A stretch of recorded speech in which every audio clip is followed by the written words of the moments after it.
wanting to do something big. I just didn't know what. Due to my childhood, my father being murdered when I was 2 years old, I don't have money to get new shoes or a new backpack. You're so close to that success. How did you know that you were depressed? By myself, I'm in a really dark place. MMA changed my life. I lost 100 pounds. I am who I am. It's very rare to lose a fight and still get respected. Take my mind out of the rankings and take my mind out of what's happening in the division, really focus on what makes me happy outside of fighting. Welcome to Bangtao. Yes. Thank you for being here. It's the first time that we're doing a live podcast, live, not on the internet, but live in front of your fans and an audience. So I think it's going to be a cool experience. But obviously some of the people watching this, they may not know your complete story. So I want to dive back a little bit to who you are and how did you become this?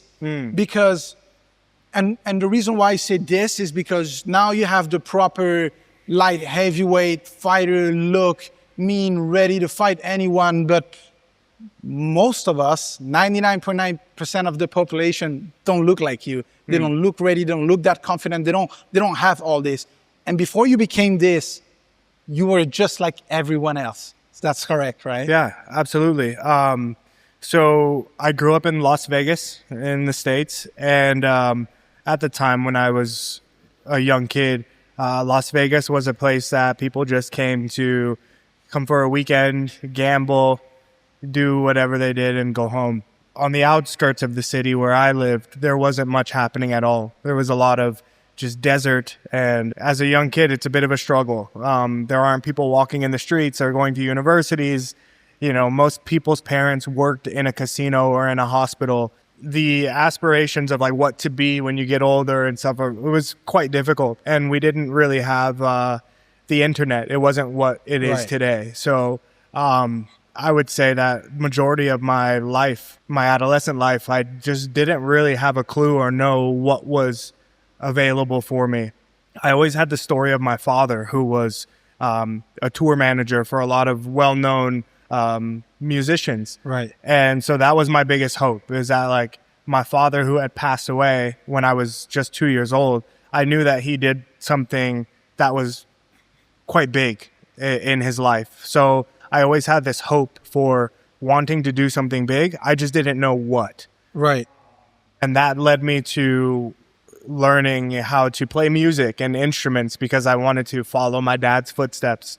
But again, something like music isn't very easy to become successful at. You have to have a special talent. You have to be good. And although I loved music, I just didn't necessarily have the skills to become something, a global superstar, you know, or Do you make sing? Can you sing? Just a little bit. Not like nothing impressive, which is why I'm not, a multi-platinum artist. I think a lot of the struggles that I dealt with as a kid were just not having like a sense of belonging or like knowing what to do, which led me to become depressed, very isolated. And I found MMA through my brother. He was my brothers. I have two older brothers that played sports, and they knew, okay, I play sports. I'm good. They went to college to play sports. But I didn't have the courage to go out there and compete. So I just was like in my room. So you were actually a shy person? Very shy. Yeah, really? Yeah, very shy. I had a small group of friends who like they played music, they rode skateboards and, kind of that group of friends. And those are the people that I got along with most. It wasn't the competitive sports passion-driven people. But then when my brother introduced me to MMA, because he was a fan, there was something in the MMA fighters that I connected with. It was this intensity that I'd never really got to experience much. But something inside of me felt like, I think I have that. I would see these guys on The Ultimate Fighter and stuff, and I'm like, I think I have that. I just don't know how to go about it. And thankfully, I lived in Las Vegas and the home of MMA. So there were some MMA gyms. I wanna ask you about Vegas because when you mentioned you grew up in Vegas, I think for the most of us or people not living in the States at least, it seems like a dream, right? It's where everything happens. Success is there, big fights are there, big audience, successful people. The home of entertainment is in Vegas. But people don't come from there. They become successful on the outside and they end up showing up there. How did it feel like actually growing up there? So you're actually around, I don't know if you're around the workers, you're around, but you have those successful people there that you're so close to that success, but at the same time, you're on the other side, right? Yeah. So when I was young, UFC still wasn't very big. And Vegas for entertainment was more music. Right. You know, people would come there and perform concerts and, you know, Celine Dion and, you know, those things. So when UFC started to become big, then they got their first billboard on the freeway. And then that's when it really started to become a place where fights were happening. Right. And Floyd Mayweather was still boxing. Yeah. And so that was my first spark of hope because I saw I'm from Vegas. I'm starting to like this fighting stuff. Right. And this is also the home of that. So it gave me this hope of like, maybe this is my way out, or maybe this is my calling because it's here. This is something that's accessible here in my hometown. Right. And now fast forward to the times now, Vegas is huge. There's so many things now. Right. We have professional sports, you know, we have a lot of different things. And so, at that time, it was actually perfect timing because it was like the real boom of the UFC. So everything kind of aligned. And you mentioned that you were depressed before, and I wanna if you don't mind dive a little bit into it. My wife used to have depression. Luckily, she's better now. She's completely healed. So that's why I wanna. And you've been very open talking about it. And I think a lot of us experience depression, sometimes not knowing it. How did you know that you were depressed? Or is that a general feeling? Or did you feel like you had that disease of having depression? How deep was that? I think that it really took for me I didn't really know until I joined an MMA gym. Wow. And then I started to see people that had already started their journey with martial arts and mixed martial arts. And it was the first positive environment that I had been exposed to. Right. You know, because where I grew up, I would say majority of people there were quite hopeless. And so that was my environment. And we become the environments that we put ourselves in, right? You know, so I think when I joined the MMA gym and I started to see people around that were a little bit more positive, healthy, they made different choices. Right. They had dedication. They would show up to the gym every day, whether they were a fighter or not. They had this routine, and it was a healthy routine. And so that kind of made me realize, like, wow, I think so much different than these people. Like, I'm in a completely different place. I don't even have the motivation, you know, on my own to show up. I don't have the motivation on my own to eat healthier, to make better choices, to have self-esteem. And it was joining a gym that really had me realize, like, oh, wow, like by myself, I'm in a really dark place. And that's where I kind of got that realization. Is it something that happened overnight, or is it something that slowly built? It was an accumulation. I think due to my childhood, my father being murdered when I was 2 years old, growing up in a single parent household, my mom with 4 children, really trying to make sure that we had the bare minimum in life. That's what caused me to develop my own self-beliefs. And they weren't the best self-beliefs because it would be the first day of school and I don't have money to get new shoes or a new backpack.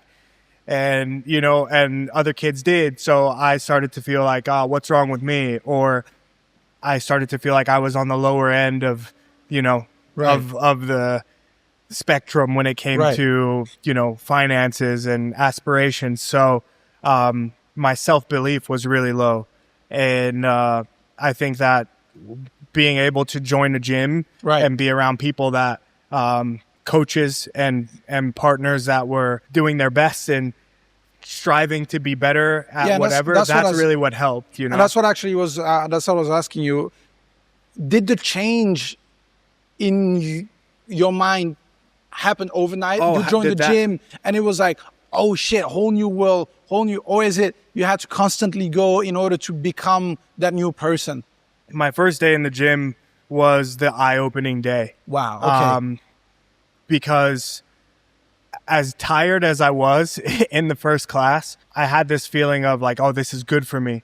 And so I also had the feeling of like, I want to come back tomorrow. Okay. And so the decision was a bit overnight, but the process was longer. Right. You know, and it's still, I'm not even done with the process. I still struggle with moments of depression and doubt and wanting to just self-destruct. But it's because of the foundation that places like this and other MMA gyms create that keep me alive and keep me holding on to the things of like, no, I'm going to do better. I'm going to show up. What is it that made you want to constantly go back and fight? Because like you mentioned, throughout your life, it was just so easy to always give up. You gave up on diet. You gave up on having goals. Giving up on working out is the easiest thing to do. You get tired, you just want to stop. What is it that changed you, that made you want to, nah, I'm not going to give up? Is it because finally you felt in control of something, or what was it? I think it's the challenge and the feeling after the challenge of like, I got it done. Right.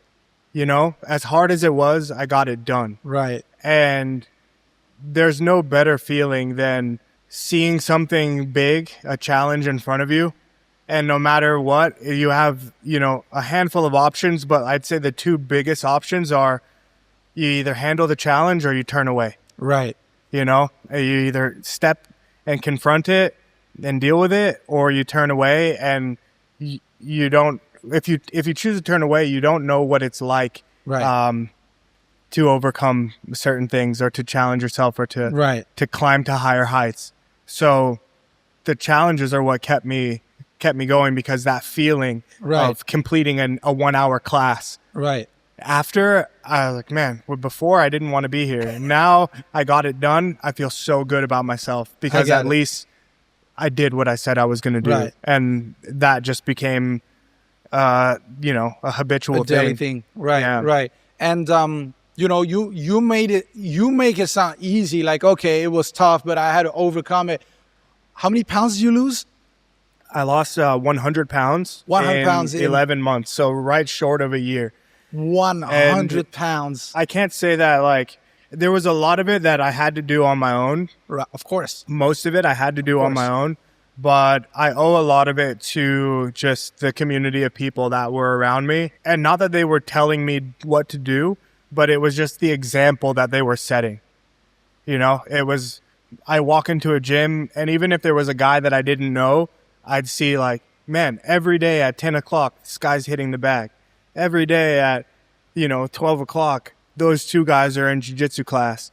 And so it was the example that they were setting that really, really helped me. Now we all see you as, a successful UFC fighter, world-known MMA fighter, but you didn't just quit your job. You didn't just quit everything to do this. You were actually deep into your career before you actually started to be like, okay, now I'm going to just do this. So, and I think the reason why I want to talk about it is because I think it's very relatable to a lot of us, that we feel like I can't become a professional athlete because I don't have the money, I don't have the support, I have to work a 9-to-5 job.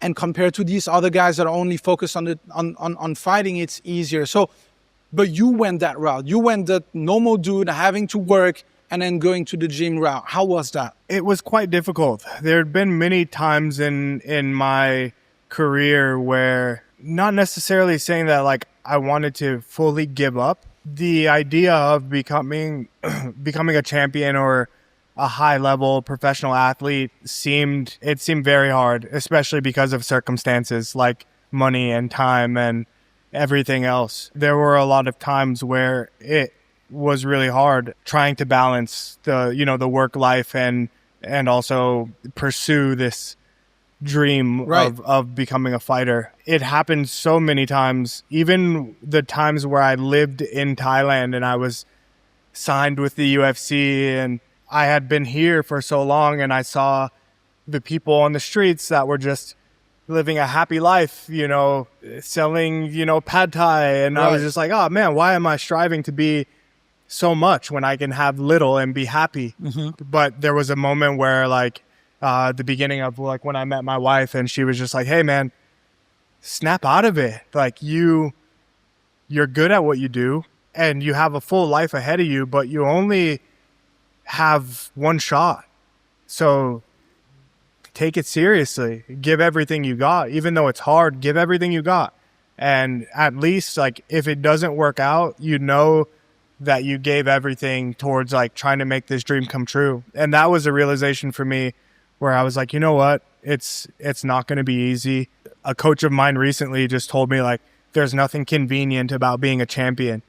And that's something that I have to tell myself every single day. So when we search for that convenience in life, especially for big things that we want, it's kind of the opposite. Right. You can't, if there's something big and almost seems unattainable, we can't look for the convenience. It's usually when it's hard, it's more that reminder and that sign that it's okay, you're on the right track.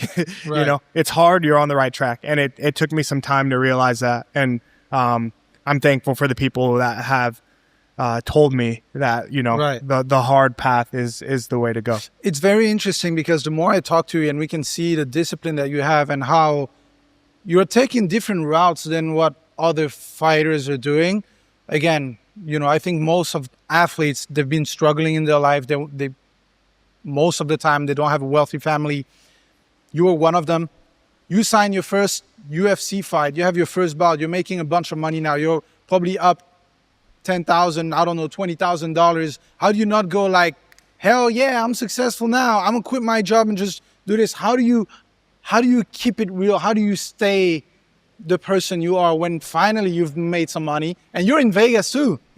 I think it's because I have big dreams. Where I'm at right now is still, I'm happy, I'm happy. I'm grateful. That's the number one thing. I'm grateful for everything that I have, but there's still that part of me too that's it's not enough. Right. And in a very healthy way, not saying oh, what I have sucks, it's not enough. It's more no, there's still so much room to grow.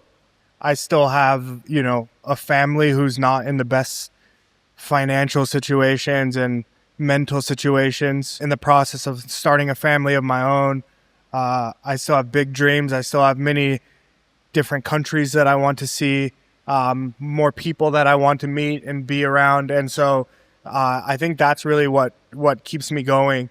And I just know when I go to bed at night, I just know that there's so much more. Right. And so I think that's what's kept me from just saying okay, yeah, enough is enough. I made a little bit of money and, now I'm done. Right. Because it's about more than the money.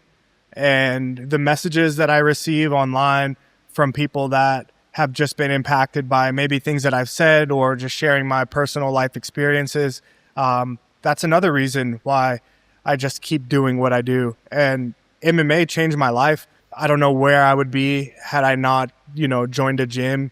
And so whether I'm in the cage fighting for a championship or not, this is something that I'm always going to speak about and be in rooms like this to be able to just share experience and hopefully give someone some type of insight to,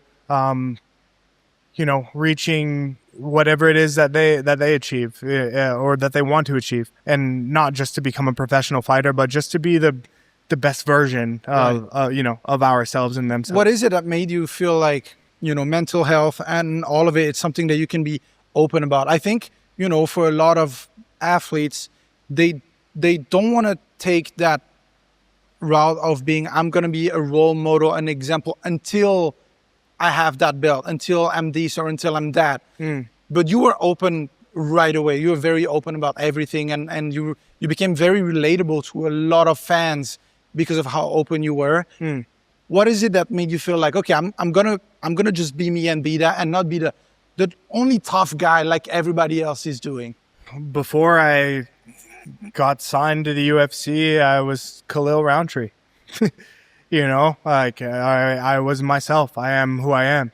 And so it's easy for me to share who I am and what I've been through, because this is who I've been my whole life. And being a fighter and being in the UFC never changed that. It didn't make me who I am today. I was who I am today from the start. And everything that I've been through in my life is what built me. And all of the challenges and the struggles that I had to go through and everything that I face even now make me who I am today. It's not necessarily the fighting that makes me who I am. So I can't go and pretend that I'm this unstoppable, you know, like that. All of that comes from what I prove against my opponent in front of me. Right. And even that is still a challenge. You know, they say all the time, like, most MMA fans will watch podcasts and all fighters say, like, we're nervous, or when we go in there and, you know, if someone says they're not nervous, they're lying. You know, that we've heard this cliche many times. And it's true. We're going in there against another person that is training just as hard as us. And, you know, we have to do our best. When I go in there and put myself in those environments, that's also what helps me to build my character and to be able to share experiences. I'm not any different, and I don't have any special powers that other people don't have. It's just I'm choosing to put myself in these situations. And so I just speak about it authentically and how I absorb it. You know, you mentioned a few times in a few interviews how Thailand sort of changed who you were as well, and the people you met. And I think you said it well in the beginning of the conversation. The people around you shape you and change you, and I believe that's very true. The environment you choose is going to define who you are now and in the future. You chose to move to Thailand at a certain point, and you met a lot of, you know, great coaches as well that are here now. I want you to talk about it a little bit. When I first started MMA, Muay Thai was the martial art that I was drawn to the most. And the fights that I was watching at the time, like Pride and K1 and the striking fight, you know, the more striking heavy promotions, all of the fighters that I liked the most were Brazilian guys who their base was Muay Thai. That's how they used to introduce the fighters back then. Like Anderson Silva, Muay Thai, Jiu-Jitsu. Vanderlei Silva, Muay Thai, Jiu-Jitsu. And so I was always like, oh, what's this Muay Thai? And so the more I started to see that, I connected with that, with Muay Thai as a martial art. And that's the martial art that I chose, represented my spirit the most. Right. But in USA, we didn't have like the real Muay Thai. We had foreigners who had maybe been to Thailand and then they come back to Muay Thai and then they come back to USA and then they make their own version of Muay Thai with belt systems and this and that. And I didn't really know what authentic Muay Thai was. I remember after losing a fight to Johnny Walker, he elbowed me and I realized like, oh, this was a Muay Thai clinch. And I never really learned proper Muay Thai clinch. Because that was the proper Muay Thai clinch and elbow and all of that. In that moment, I felt lost. Like, he grabbed my head and I was like, what do I do to get out of this? I never learned this part. I only learned punching and kicking and kneeing. So after that loss, I chose to come to Thailand for 1 month. And then after 1 month of being here, I went to Bangkok, Petindi Academy. And the first person that I met at Petindi Academy was Savas Michael, who's here now. And Savas was like, hey, man, if you're going to be here and train, you're going to have to live and learn like the locals. And where we were in Bangkok, Petindi is not like a very touristy area. Oh, no. You know? No. Yeah, so I had to learn and adapt really fast. So you speak a little bit of Thai? Dai hop, dai. Oh, dai, nah. That's cool. I didn't know you spoke that well. That's cool. He was the one that kind of told me like, hey, if you're going to stay here for a month, you have to learn how to take a taxi, you have to learn how to order food, Yeah. and you have to learn how to just live like the locals, especially in this area. Understand the culture. Understand the culture. Yes. And there were so many different things to learn about the culture. Siabote's family, they welcomed me too, and they showed me a lot of good things. And Right. I fell in love with just a certain happiness and like joy that I had never really experienced in my own home country and other Really? countries. There was this kindness. There was, you know, they call it the land of smiles for a reason, things. And I started to realize that after maybe 2 weeks of being here, my heart felt different. And again, it's because of the people that I was surrounded by.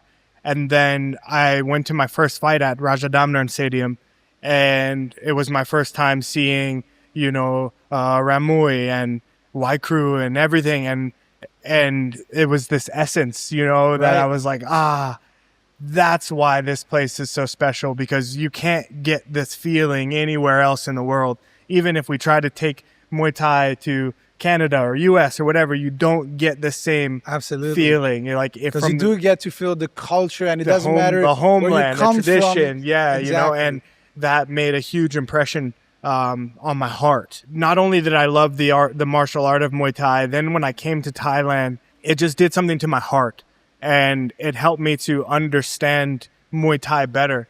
And then there was a merging that happened where there wasn't so much violence, you know, like Right. the way that I learned Muay Thai was very like chaotic and violent. Right. And that's never really like who I was, although my fighting style says different. Like there is a big like this part of me that wants to remain calm and treat people well. Right. And the traditions of Thailand and the culture really helped me to like merge those two together, especially being at Raja and seeing that people in the back locker room were smiling, and you know, the people were going to fight each other and they're sitting on the same bench next to each other. And I was like, this is so foreign to me. I feel like it's something that whenever we get people from the West coming here and they're like, you know, we don't have different locker rooms and you're supposed to be like, you know, get mad, get angry before the fight. No, they're sitting together, rubbing their hands, and then, all right, we're going to go have the fight, and that's it. Yeah. And so being around that for the time that I was, and training at Pet Yindi every day and seeing the discipline that these guys had and really trying to immerse myself in the culture. And then I got booked for my first fight while I was in Thailand against Eric Anders. And then everyone who saw that fight saw that I came out like I'd been living in the gym, which I was. And that was the first fight where I really felt like, okay, I'm myself. Like I can step in this cage with confidence, with peace, with my trainers in mind, with everyone who built the pathway of Muay Thai from the very beginning, because that's a part of it too, right? You're honoring all the people before you and the teachers and everybody who showed us these techniques. And that's where the merging happened. And from that moment and from the family that I met, everyone, I just knew that Thailand was always going to be something that was going to live with me forever, because it's a big part of helping me. Right.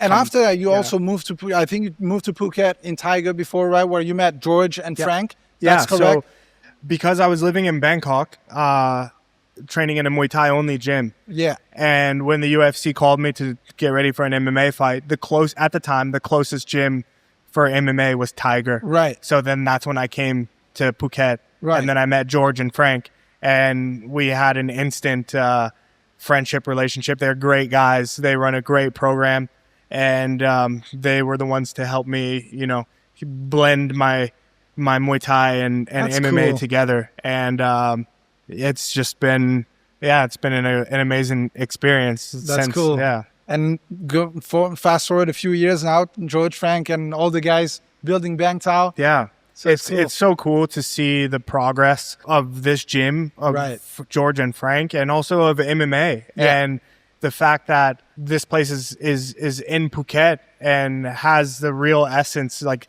the high level Muay Thai training downstairs, the hundreds of people on the mats every day, the CrossFit, the high rocks, is everything coming together in such a special place. Is it's really amazing to see. Right. Yeah. I want to talk fighting because we've talked about everything else but fighting. Yeah.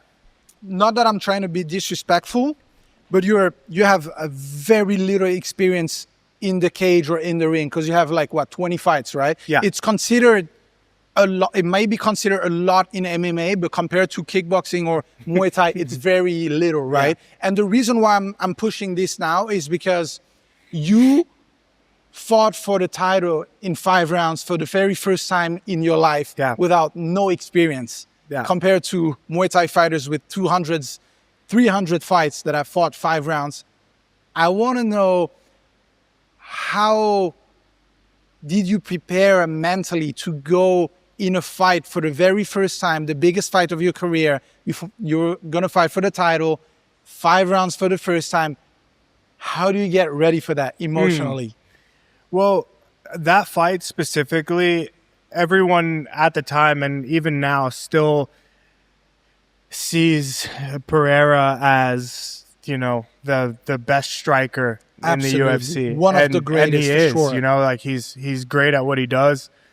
He's got tons of kickboxing experience. He's very strong. And for me, I saw it as, this is a fight that I want because in Thailand, the best want to fight the best, and I knew that if this guy's a striker, then this is the fight that I want. This is a fight where I don't necessarily have to worry so much about getting taken down, and I can really do my best to showcase Muay Thai. Right. And so emotionally for me, it was a very enjoyable experience. Right. Because I got to focus primarily on what I love. Although people may say otherwise, like I could have won that fight had I added different techniques and maybe added wrestling or grappling, but I promised the fans that, no, I'm going to strike with this guy. Right. And that was just because I knew that if I got the opportunity to fight Alex Pereira, I want it to be a memorable fight. The way for that to be the most memorable fight would be for me to go in there and fight with my spirit and fight with, with the tools that I love the most. And I remember being in the cage for that fight, and the lights go down and the spotlights are just on us two in the cage. Right. And, I'd never been so happy in a fight. Wow. I'd never been so happy. That was the happiest fight of my life, regardless of how it ended. That part for me was very heartbreaking because I wanted to be the champion. Right. But overall, the experience and the preparation was the most memorable fight of my career so far. Looking back at it now, is it something that you regret somehow, saying that you went into this fight to create a memorable fight, like you mentioned? Or do you go look back at it and say, man, maybe I should have had a different game plan like everybody else is saying? I think there's a little bit of both. There's a part of me that wishes that I won that fight. And there were different ways to win the fight. But I go back and forth because if I did win the fight, then what would have been said? Like, oh, lucky or this. If I went in there and knocked him out in the first round, right? Maybe I wouldn't have gotten the same admiration or credit, or maybe it would have been like, yeah, just a bad night for Alex, blah, blah, blah. But there's another part of me that is happy that it went the way I did, because it went the way it did because the fans and the world really got to see my heart. Right. And I really got to represent a part of fighting and a part of myself that we don't really get to experience that often. You know, I gave everything that I could possibly give in that fight, and I think that that's what the fans started to respect me for. Right. And so I would never give that back. I would never give that away, because there's nothing better than being acknowledged for what we do. Winning is great. We're in this game to win. But when I can leave a fight, lose, and still have an amount of respect from people like, man, that was a good fight. You almost had him. That was one of my favorite fights. I want to see that fight again. And I'm still getting that encouragement. Like, I'll never give that back because it's very rare to lose a fight and still, of course, get respected exactly in this day and age and in this game. So yeah, they're a little bit. I wish I would have won the fight, but it's okay. And when it's time to fight for the belt again, and my time will come, and it's cool. I'll make sure that it's interesting. It's very interesting, and I think it's going to be interesting for a lot of people because I have a complete different mindset than you have. I didn't care having the most boring fights as long as I won. I didn't care having the respect of anybody else as long as I got the win, as long as I had the belt. So it's very interesting to see a different point of view and how you embrace going at it and going back at it. And it's also interesting because your career is not over. And I know us having this conversation, I feel like I'm having a conversation with a guy that's so successful that has stopped for 10 years. You're still in an ongoing story that's not done yet. Do you feel like the upcoming fights that you're going to have, because your chance to become world champion is still there, it may or may not happen. I do believe, like a lot of people, that your chance is going to come around. Do you feel like you will have a different approach next time to how you had it? Okay, you had that great fight, you earned that respect even though you lost, but is the next fight going to be like, I don't care about no respect no more, it's going to be all about the win? Yeah, I think so. I think that I've learned enough lessons now. I know that there'll be many more lessons to come, but even my last fight, with Jiri, like, I had that fight won. And again, that was another fight that I really learned from. It was another one where, again, another technique or mixing in another martial art could have won me that fight. I had 2 minutes left. I was winning this fight decisively and with 2 minutes left. And so as much as the learning helps me, I hate losing, and losses will come. I'm not so afraid of the loss so long as I'm giving my best, my absolute best, and I'm trying. And I know that when the fight's over and I look myself in the mirror and ask myself, did I give 100%? If that answer is yes, then I can be okay with the loss. But when I lose a fight, knowing that I could have won, had I just pushed myself a little bit more, or had I just used a little bit different tools, and not let like my ego get in the way, that hurts. And so I think moving forward, the fans and even myself will be able to experience so much more. Right. I don't feel like I know a lot. I still feel very young in the game, although I've been in the game for a while. When I still learn a lot in classes. There are still a lot of people that I see things that I've never seen before that I want to apply. And that's what motivates me, because I know that now it's possible. Once I start to apply different things to what I already know and the experiences that I already have, it can only be up from here. What's your relationship with losing? We get used to winning, but unfortunately fighters get used to losing as well. And that's a very dangerous place to be at. Yeah. There's getting used to losing and becoming depressed, and getting used to losing as, I don't care, it's just part of the game and it happens. What's your relationship with it? To be 100% honest, that last loss to Jiri, it affected me heavily.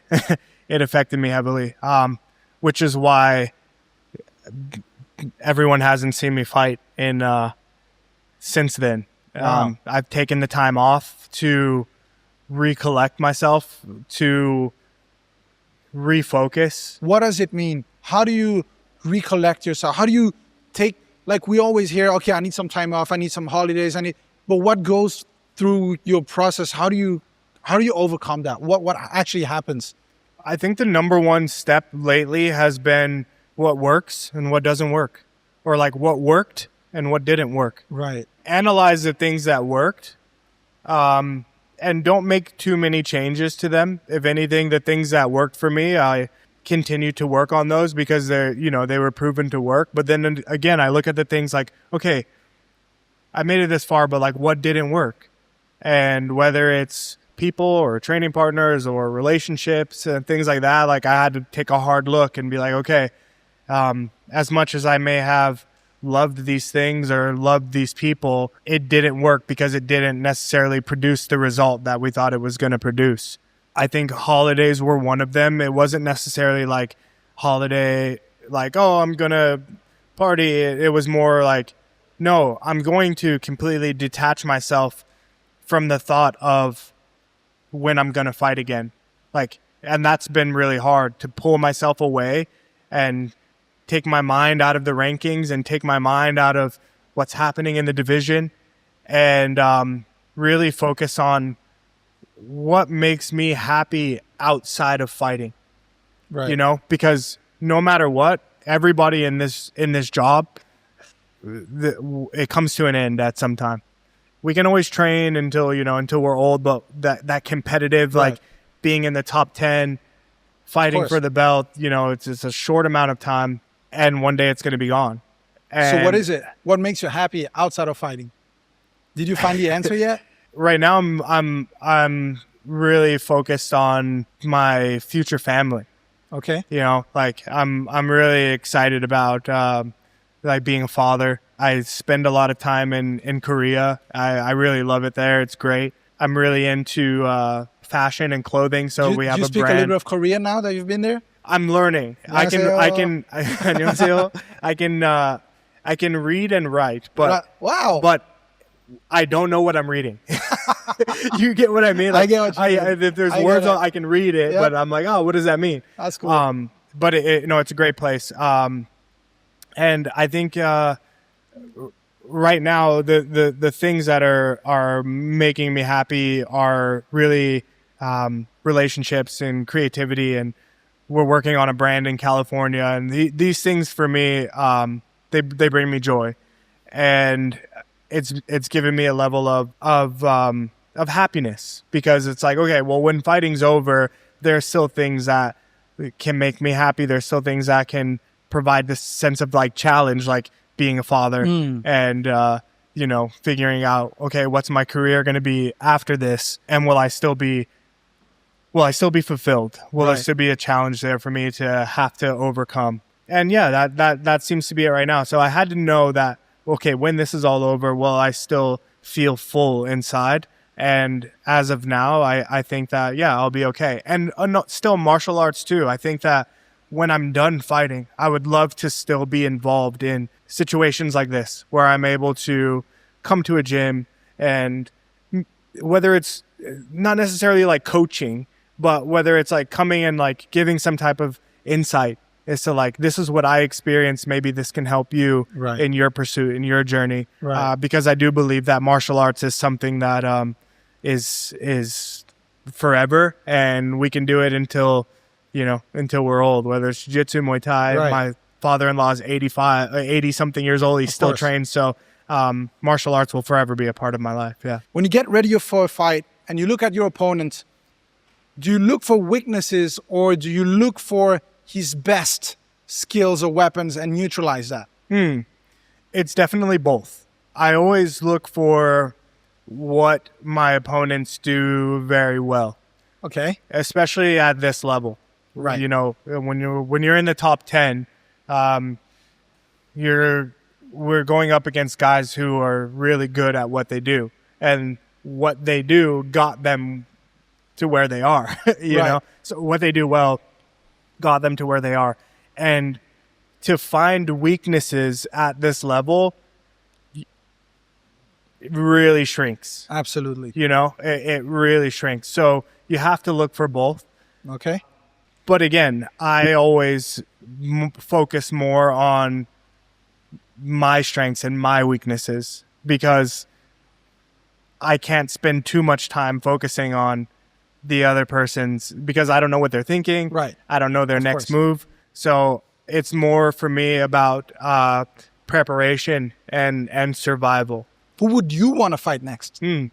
I think that the fight that are going to happen tomorrow, for the vacant light heavyweight belt. Yeah.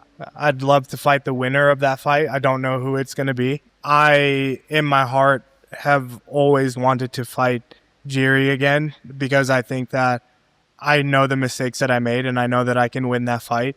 And I know that I can make the third round or even fourth and fifth round look exactly like the first and second round when we did fight. I know that that's a fight that I can win. I don't know who's going to win tomorrow. It's really hard for me to make that decision, but I'd like to fight the winner. I think that I'm prepared and I've done enough work to fight for the belt again. So that's for That'll me, be cool. that's my dream of what I want next. My last question is, hypothetically, if that was possible, if you could fight Strickland, who would win? If I could fight Strickland, I would drag Strickland around the cage by his ears and make him cry and make him say things that the world probably never thought that he would say. Like, he'd be on his knees, "Oh, you're the best in the world." Oh. Yeah, I would completely decimate Sean Strickland. Thank you, man. I really appreciate you opening up about a lot of things like you did. Very insightful, and I'm very grateful that we've had this conversation. Now I'm gonna leave it to you guys. Any questions you guys have, raise your hand. They're gonna pass over the mic. Yeah. Would you ever consider moving down to middleweight and competing there? Ooh, moving down to middleweight would be difficult. I don't know that I would consider it. It's just, it's a lot of work, you know, and me putting in that much work to fight that guy, like, it doesn't interest me at all. You know, it's just like way too much work to get down that way.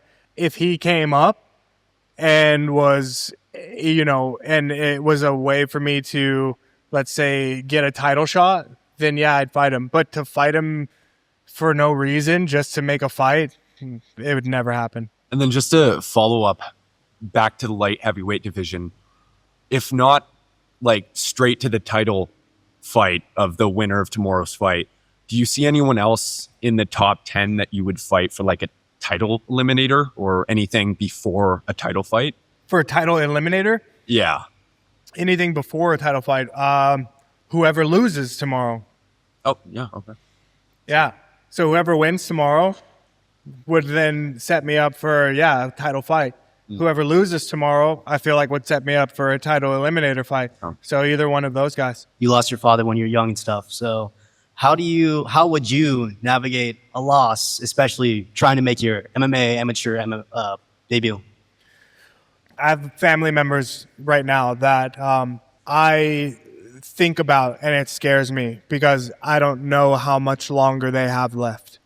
And I know that I'm going to have to deal with the day that I get a phone call or something that things aren't necessarily looking the best, right? And so the main thing that I can say for you is that the best thing you can do is be the best version of yourself, but don't let the pain hold you back. Don't let the pain and the sadness and all the bad feelings, whether it's regret, whatever things you wish you said, didn't say, all that, don't let it hold you back, because I'm sure that your uncle loved you dearly. And the main thing that he would want is to see you at the top and to see you living your happiest, best, most successful life. So I would say you could use that memory. Think about yourself in the cage, getting ready for this amateur fight with your hand held high, knowing that your uncle is watching and you're making him proud. You know, like, use that as your fuel. That's what I would do. It's like, I think about family members that I could potentially lose, and it's sad. And I think, like, man, how would I move forward knowing that I can't call this person anymore, or they can't call me, or that they're going to be gone one day. And the main thing that I can think about is, like, if they were here, what would they want to see? If they were here, what would make them smile? And so for you, I think that would be doing your absolute best, using this time and this circumstance to just help catapult you forward. And and do your best to like honor their name, just like I do with my father. Everything that I do, I always make sure like, would my father approve of this? You know, how I carry myself and the effort that I give on a daily basis. Would my father approve of this or would he not? And that kind of helps me with my decision making. So hopefully that provides you some type of benefit in your loss. And again, sorry for your loss. Yeah, you definitely did. I appreciate that. And on to my second part of the question. If you could go back to your first amateur fight, what would you say to yourself to better prepare or do better? Whew, my first amateur fight, I was so nervous, man. Oh my gosh, it was crazy. I'd never been in a one-on-one fight in my life. I was 21 years old. Never been in a one-on-one fight. The room was probably the size of this gym, full of like friends and family and like other people in this ballroom in Las Vegas. I was in the back locker room, like contemplating, like, do I even want to go out here? Like, I'm going to embarrass myself. It was just, I can go on and on about how nervous I was in that fight. But I think that, what would I tell myself? I would say something encouraging as far as like, strap in because it's only up from here. So enjoy it, have fun. There's going to be plenty fights to come. Keep pushing yourself, keep challenging yourself, and and enjoy it. When you're standing across from someone in the cage, what's like one of the big thoughts you actively find yourself thinking about? Like, is it spacing? Is it their timing? Are you thinking about like how you're going to set up your next move? What's one that you like actively are thinking about? Okay. I can definitely answer that. First thing, are you going to be here tomorrow? Yes. Okay, perfect. This is a perfect like setup question for tomorrow. I think that no matter what, but especially in the cage, awareness is everything. With awareness comes a lot of things. There's distance, and you got to know your range and tools, how far away the person is, but it's mostly just awareness. When you're in the cage, the fight's real and it's about to happen. Cage doors are locked, referee's there, the guy's standing there in front of you. Your mind should be nowhere else. You know, like your mind should be nowhere else. And the only thing that you should be focused on is yourself, your abilities, what you've done, the tools that you've sharpened and worked on, and then the fact that there's someone in front of you that is experiencing the same thing. And so with that awareness, yes, it comes range. Not so much anticipation of what they're going to do because you don't know. But if you're aware and you're ready and you've trained properly, then the body will then start to react in ways. And so tomorrow is a very special day for that specific question that I'll be able to spend a lot more time in depth, and that'll probably be one of the first things that we go over. My question is, whether it's throughout your fight camp or the fight day itself, do you have any rituals or routines that you use to get yourself in headspace before you step in there? Prepare something where I do want you guys to be able to understand and feel a little bit of what I feel before I go into a fight, and some of the rituals that I may do. Good for grounding. I believe that visualization, and there are a lot of different words for this action, but let's say meditation, are very important because, like I was saying to Jack about awareness, if your mind is not with you and aware in the moments of a fight, things can definitely take a huge turn, and you can then start questioning, like, where am I? And that's the last place that you want to be in when you're in a cage about to fight someone, is like, oh, where am I? Or people use the term of like, oh, I blacked out, or all I saw was red. Again, another thing that you'd never want to be in when you're in a fight. So, yes, tomorrow we will go over that. But for the people who won't be here tomorrow, and my wife can definitely vouch for this too, is when it comes time, when I sign that contract and I know the day that I'm going to step in that cage and fight, every day I spend a lot of time alone and reflecting on things that are important to me, my health, my reasonings for why I'm fighting, getting in tune with my body, making sure that I feel every cell, every hair follicle, like really just trying to get in tune with my whole self so that nothing gets left behind for that day when I step into the cage. But visualization of actually seeing myself and feeling myself winning the fight and making the right decisions is something that I would consider a ritual, yeah. You think you and the guys at Santos Studios can be like the next elite MMA team? You know, you, Arman, Amzat. Yeah. You can, was that, if we will be the next elite? Like kind of like AKA with BC and Habib, or like with John Jones and Cerrone. Yeah, I think that, so there was an interview recently with Arman kind of explaining this same thing.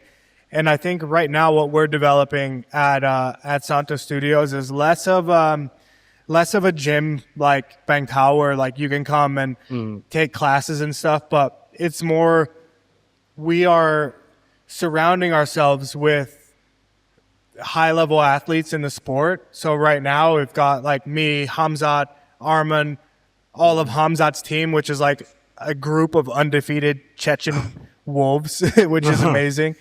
We've got Bernardo, who kind of runs our grappling. He's a Czech mat jiu-jitsu black belt. And for us, it's like we're open to having guys that are the best at what they do, whether it's wrestling or jiu-jitsu or boxing, whatever it is. We welcome them to come and train with us. And if it's a fit, it's a fit. If it's not, it's not. But all of us together are really just kind of under one umbrella, and there's a brand that actually that also backs it.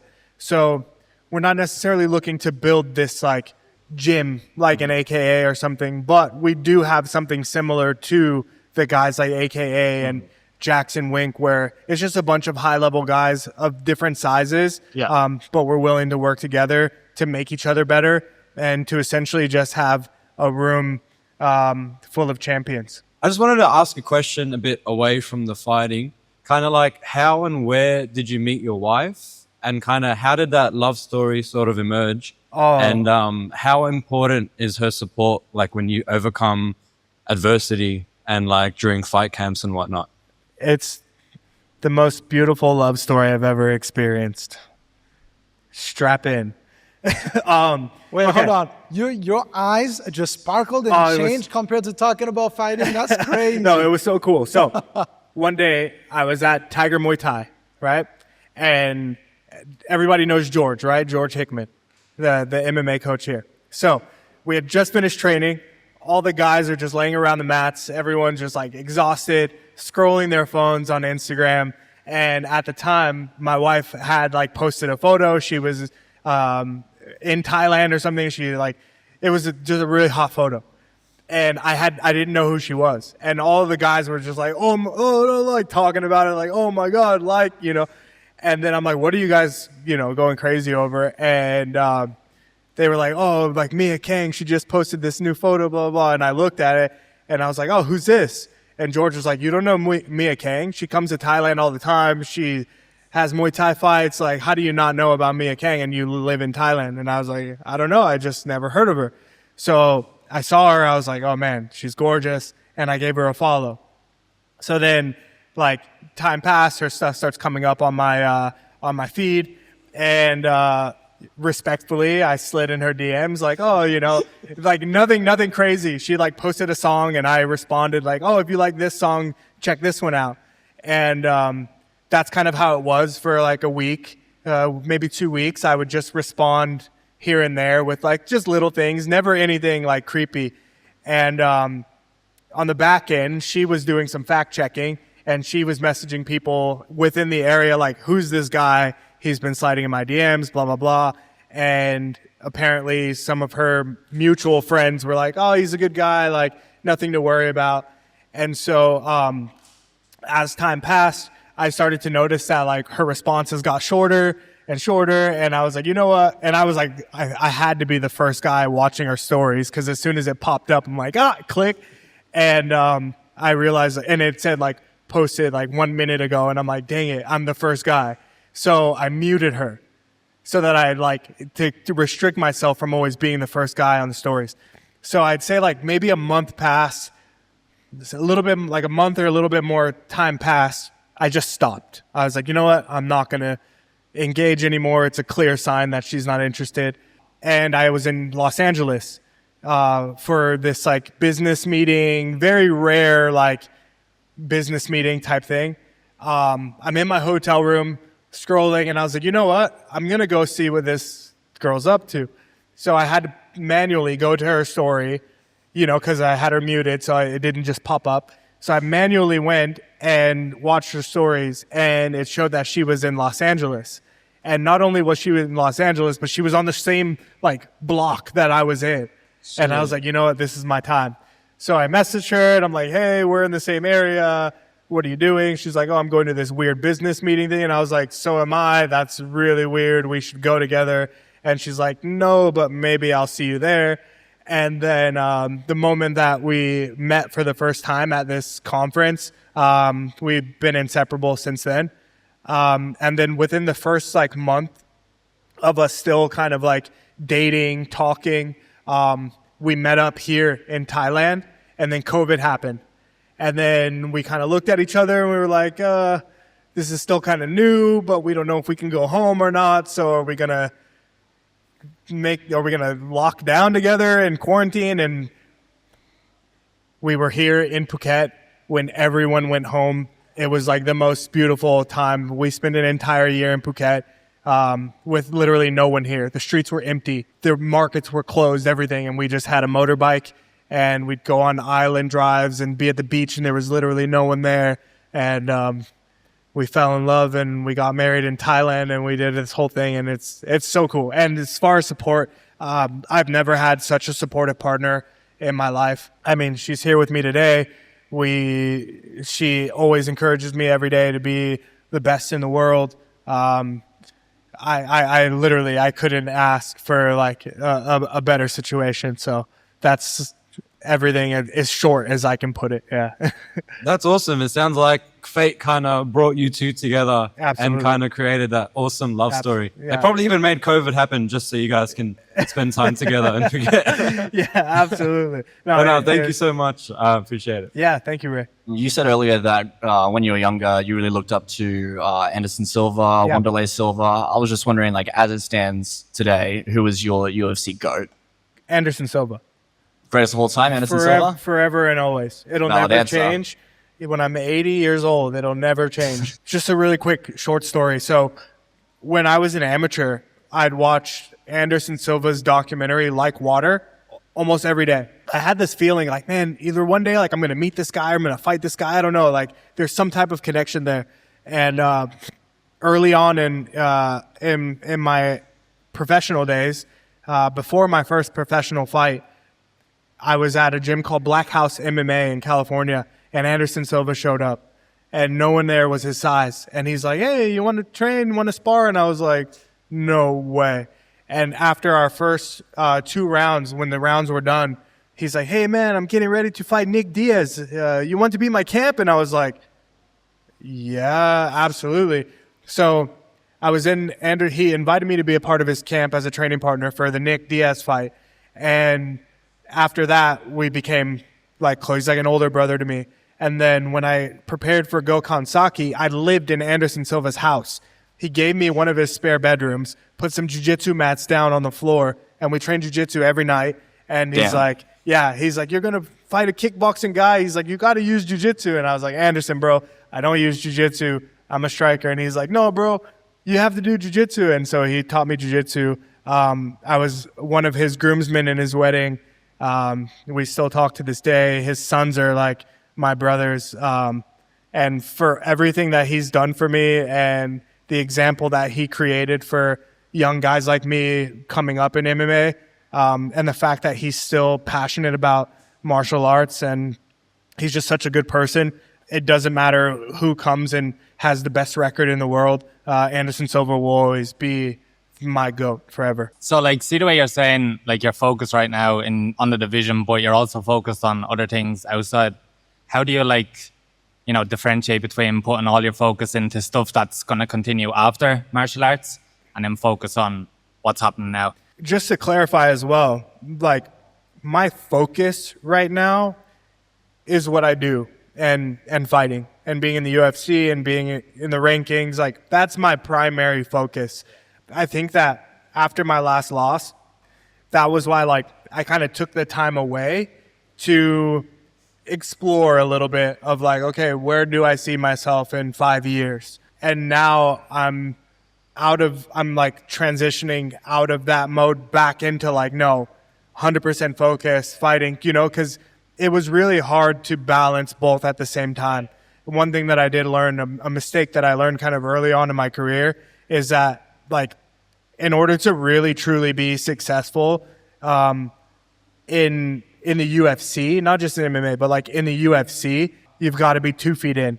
Yeah. You can't be half and half, because there's 1,000 other guys in the UFC who are 2 feet in, and the guys who aren't, they end up, getting disposed of. And then there's millions of guys that aren't in the UFC that are 2 feet in.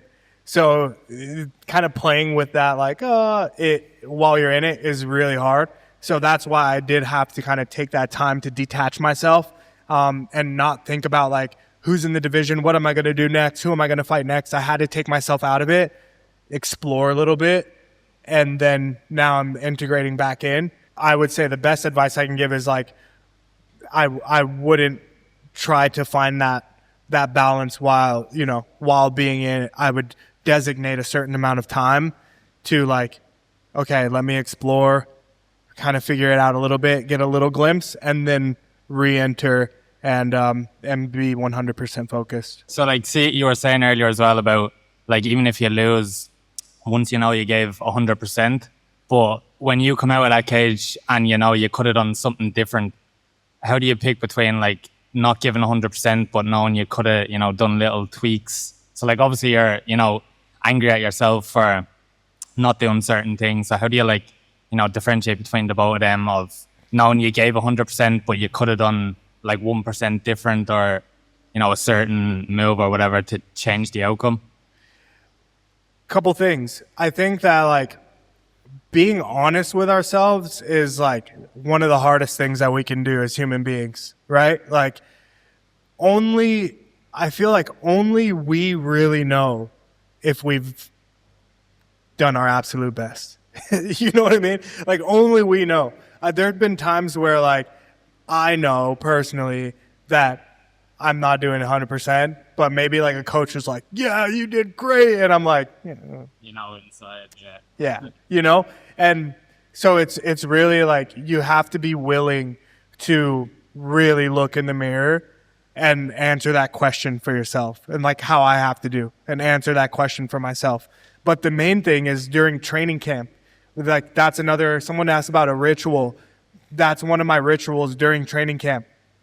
Before I go to bed, while I close my eyes, I ask myself, and I like promise myself that I'm going to be 100% honest. And I ask, did you give 100% today? Do you have anything left that you could have done?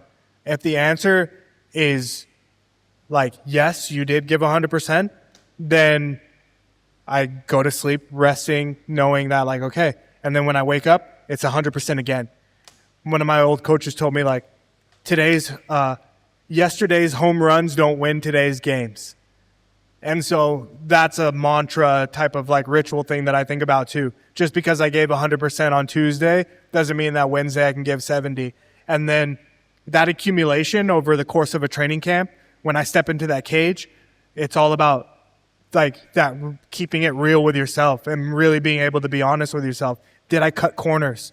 Did I do everything? Did I maintain my diet? Did I show up to every training camp? Did I stay an extra hour after training camps just to make sure that I did enough? All these things. And then when the answer is yes, my confidence is through the roof when I step in that cage.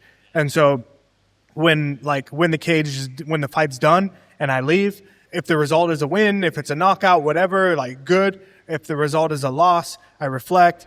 What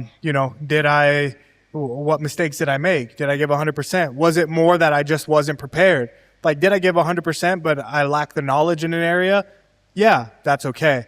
Now I get to go back and tighten up certain things in that area. But I think effort is something that we can kind of answer that ourselves.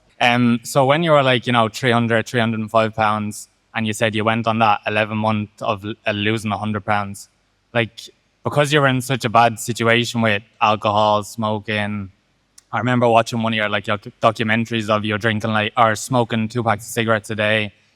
How did you stay on course in that 11 months and not even, think of smoke or drink, or what was that? Your mindset is incredible. So I want to try, pick, how did you stay on course in that situation? I think one thing that's really important in our lives, especially when we're trying to be better or change or something, is at least having one person that is going to be 100% honest with you and hold you accountable, because it's very hard if you don't have that. If you don't have that, then you can be a little easier on yourself and be like, oh, okay, yeah, today I'll have, a couple Oreos, or, today I'll have this soda or smoke this cigarette. But a lot of people say that it's better to have just one person. At least just one. And it's got to be someone that you love and trust, that even if you get upset with them and curse them out or whatever, they're not going to turn their back on you, And I think for me, that was something that was important. I had my brother, and I had a coach at the time that I just didn't want to upset because of all of the work and stuff that he was helping me with. So that's really what kept me going, externally. But internally, I had this vision of myself and a physical idea of what I wanted to look like. And I also had that feeling and the night that I just wanted to end it all for myself. And I was like, no, I don't that. I had the contrast, this vision, and then I know where the other road leads, and then I don't know where the forward road leads, but I know that that's where I want to go. And then I had someone too that just kind of help me accountable. And accountability, and no matter what you're doing in life, is always something that's just amazing to have. Someone who's just gonna tell you how it is and still love you, in the bad days. I don't really have a question. I train also jiu-jitsu. You train jiu-jitsu? Yeah. You love it? Good. Keep training jiu-jitsu. It's good. What are your thoughts on sparring and intensity and hard sparring out of camp? I like to spar hard, but I also like to have playful sparring.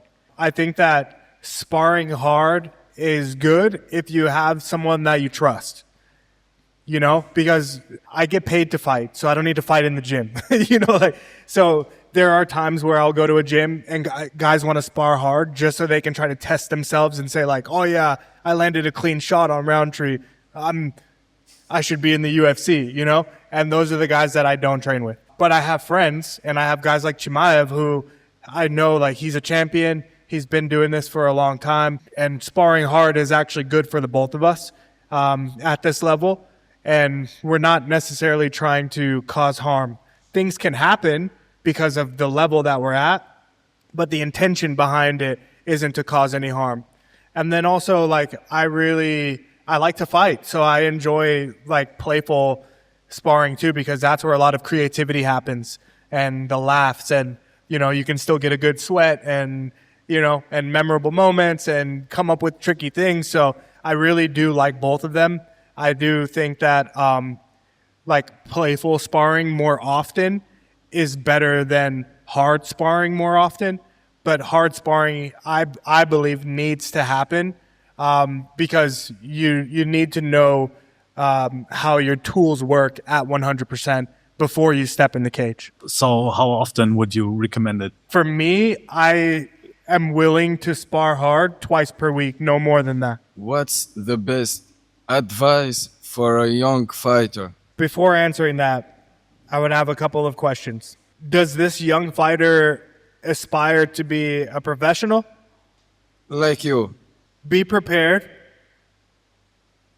for somewhat of a lonely life, okay? Because to be a fighter, to build yourself from nothing to being a UFC fighter, nothing meaning like, like an amateur or, I don't mean nothing as like you don't mean anything, but like I'm just using it figuratively, right? So be prepared for a lonely life because it takes a lot of work to get to being in the UFC and to being able to make a living being in the UFC. It's easier to make it to the UFC than it is to actually stay there. We see a lot of guys get there and they don't stay. Mm-hmm. So getting there is only half of the battle. Staying there is like a hard battle doubled. It's so hard. So be prepared for a lonely life. Not many friends because for one, it takes a good influence. You have to have people around you that support you, that encourage you to be the best, to encourage you to be on time in the gym, to go every day, even the days that you don't want to show up. And that's hard to find in life because there are people that may want to be around you just because you're a fighter and they think that they're going to profit off of being around you. Or they'll be like, hey, come out tonight. We're going to Patong and we're going to do helium balloons. Just keep those people out of your life. You don't need them. It's very hard. Like, I'm so thankful to have my wife, someone who supports me, because I've been in relationships in the past that kind of pull me away from my dream of being a fighter. So that's what I mean by lonely, because it's a path in life that not a lot of people take. And it's a very hard path in life because everything you want, you have to fight for it.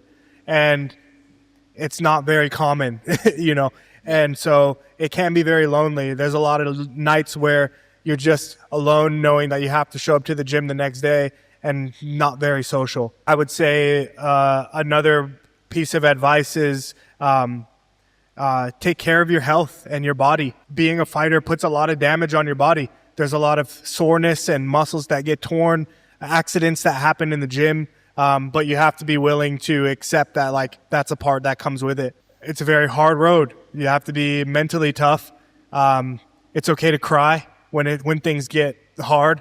Have people around you that you trust, that understand the path that you want to be on, and love it. Have fun. I think that a thing that I have to remind myself all the time is I chose this life. This is the life that I chose. So on the days where it feels hard or I feel frustrated, I have to be thankful and tell myself, like, I chose this life.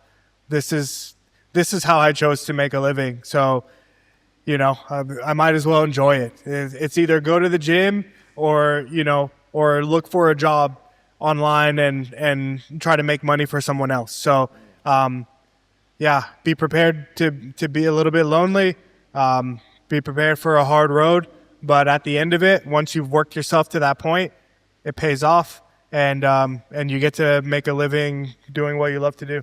Throughout your pro career, have you ever thought about quitting the sport? And if the answer is yes, what was the actual point that kept moving you on? Or was it like, I have to prove it to myself, I have to make my loved ones proud, I have to prove it to the world? Like, what was the actual point of going on with this career? A moment that I really remember is that I was ready to give up. I felt like there were things that were going to make me more happy, but thankfully my wife told me no. And this was before we were married, but it really took for someone else who saw something in me and believed in me to give me a sense of like assurance that like, no, like, don't give up. I know it's hard. At least give your best until another circumstance prevents you from doing so. Meaning like, I don't know, a broken leg or, something like that, to where it's like, okay, I just physically can't do this anymore.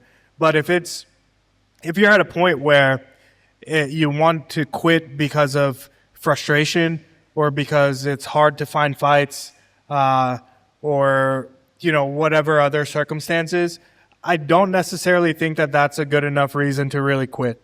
It's a tough game. It's a tough sport. And now that the sport is growing, more and more people want to do it. And so it makes the competition and the path to get there a little bit harder in ways.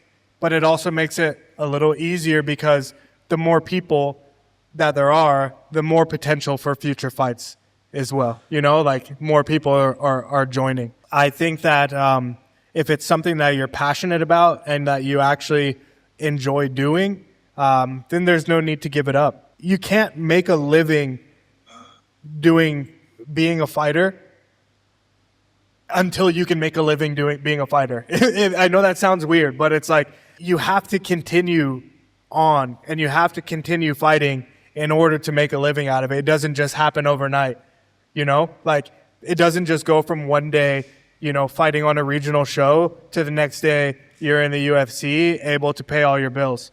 It's a constant fight by fight, step by step basis. So if you love it, I would say continue to do it. And if it's something that like you need it to pay your bills, then and it's not at the moment, then find some type of security in a job that allows you to do both, to where you're not struggling and you're not, in a bad financial situation and you're still able to do what you want to do, if that makes any sense. But I would say, like, if you're passionate about it and it brings you joy and it brings you happiness, then there's no need to give up. All right. I have another question, if it's okay. Yeah. So my assuming question to your answer is, would you still fight if your wife wouldn't be here today in your life? Probably not.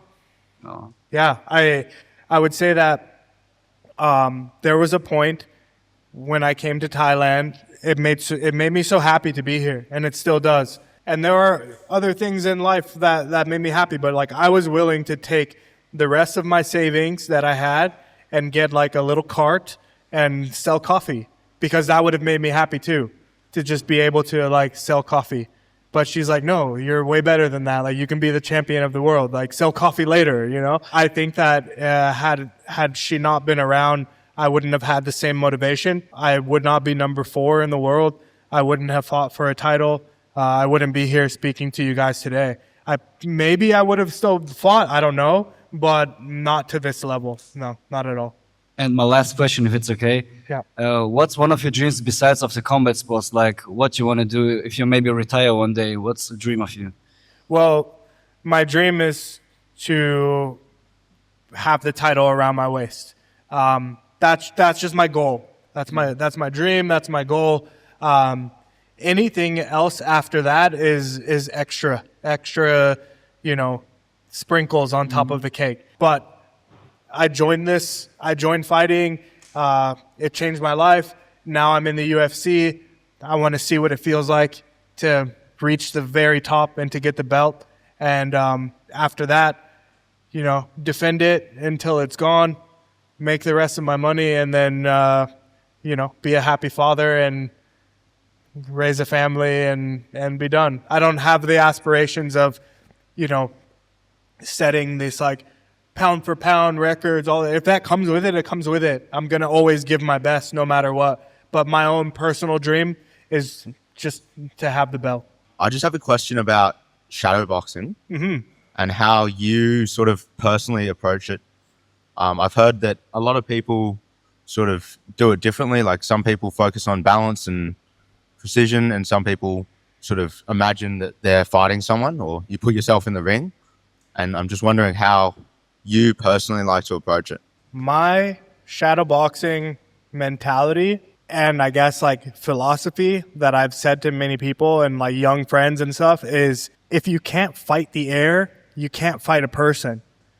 And what I mean by that is, there are times like in shadow boxing where maybe I'm not being so intentional. I'm just kind of moving my body around. But before I prepare to spar, or even on like my cool down rounds after sparring, if I'm shadow boxing 100%, or I'm shadow boxing at the same intensity that I would be fighting, because you have to be able to throw a full punch, throw a full kick, spinning elbow, jump knees, sprawls. You have to be able to do all of that stuff without someone in front of you before you can do it to someone in front of you, you know?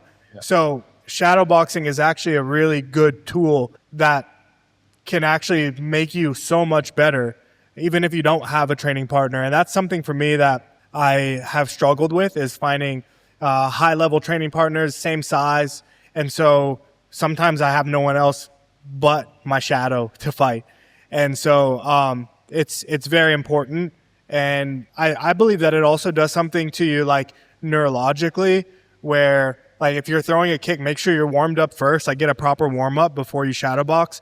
But like being able to throw a full head kick or a low kick or whatever in just the air, you should be able to do it pretty flawlessly, or just continue to work on it until it is flawless, because the only thing that changes from shadow boxing to sparring is that there's someone in front of you that's there to take the impact, you know? So if you can't control your kick in the air, then relying on somebody to be there at the end of it to stop it for you is, it's not the best. So yes, so to shadow boxing.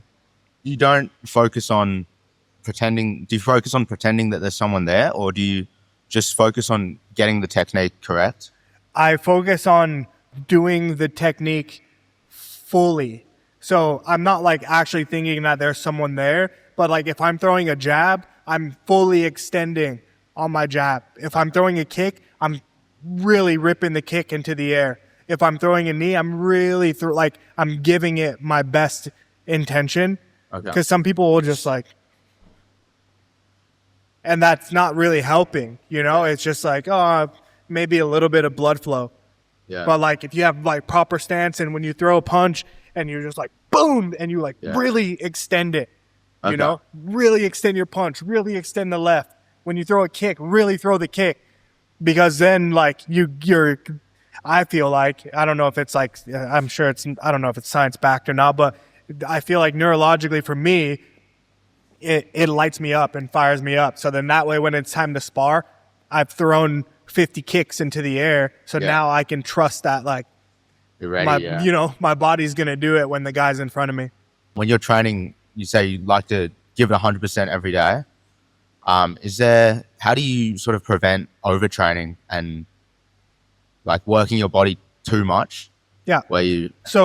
One of the things that I'm starting to learn, and that what some of my losses have now shown me, is that it's very important to do things like invest in a heart rate monitor, check your HRV, like your readiness, and things like Whoop and Oura Ring and all, like that stuff is good, because it may not be 100% accurate, but at least you have some type of, a baseline of like where your body's at. These things will tell you, if you go and spend an extra few $100 and go to a clinic that has a more advanced machine, it'll give you the exact numbers. But if you have something like a Whoop or a heart rate monitor, that's going to really let you know whether you're overtrained or not.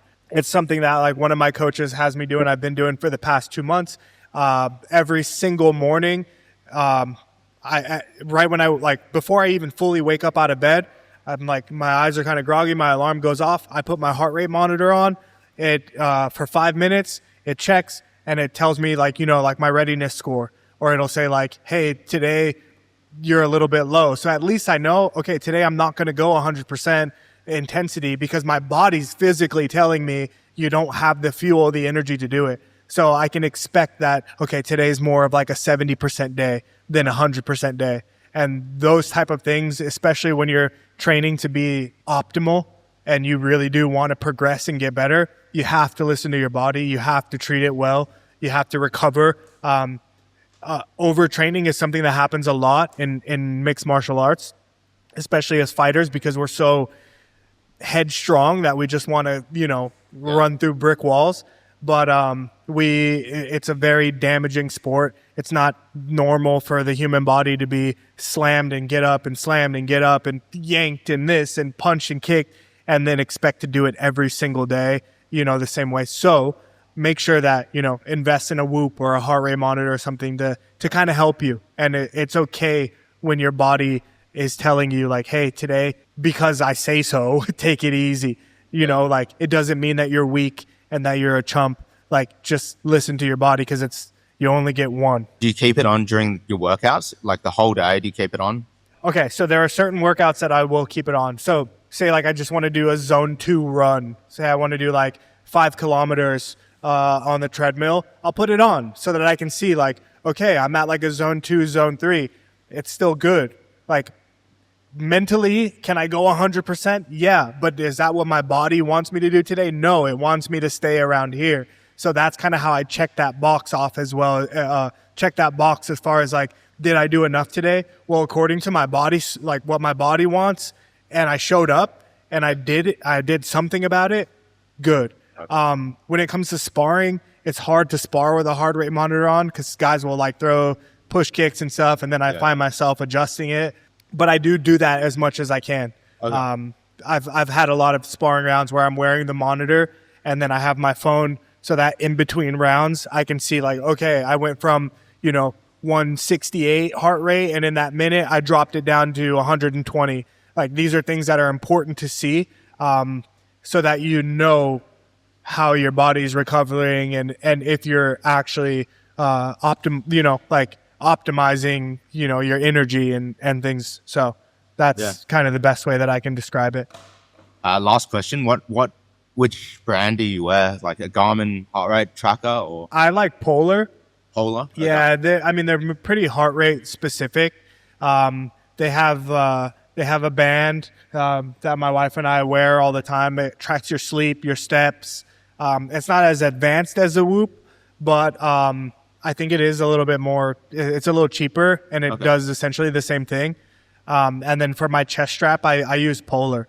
Has a really cool couple of different apps. One called like Polar Beat. It'll even tell you like, oh, you're optimizing energy, or oh, you're burning fat. It'll like actually speak to you through the app and tell you what zones you're in. You can save your workouts, you can track it, you can see the progress. It's a really good app. And if Polar's watching this, that'll be $5,000. Thank you so much. It was great talking to you. I do believe that we've learned a lot more about you, and people online also get to have a different approach to how you think and what you've been through as well. It was a great experience for me as well to get to know you better. You're a superstar, and seeing you online and how successful you are. And I'm really glad I got to have this conversation with you, knowing that the story is not over yet. I could go on for another hour or two having conversations with you, but hopefully in a year from now or 2 years from now, we're going to sit here one more time and have a completely different conversation. And I have the belt right here too. Yes, sir. So good luck to you, and thank you so much. And hope you had a good time in Bangtao. Thank you. All right. Thank you, guys.